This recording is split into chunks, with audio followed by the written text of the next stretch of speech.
In our strategy session, I explained how, your topic is the overall idea, your name grabs the attention, your summit title tells them what it is and who it's for, your subtitle gives them more information what it's about, and then your summit home video is where they get all the details.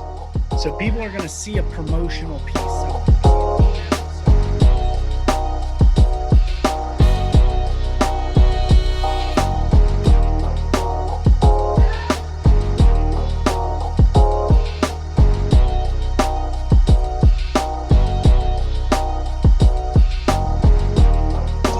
Offer one 60-minute keynote ability, and then everybody else, if you're a featured speaker, you'd get 30 to 45 minutes. If you're just a regular speaker, you're going to get 20 to 30.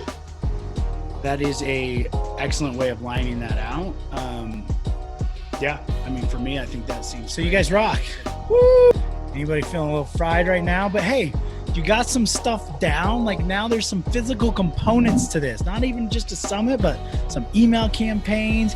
You got some logos, you got a sponsor deck, which is going to bring you in some moolah.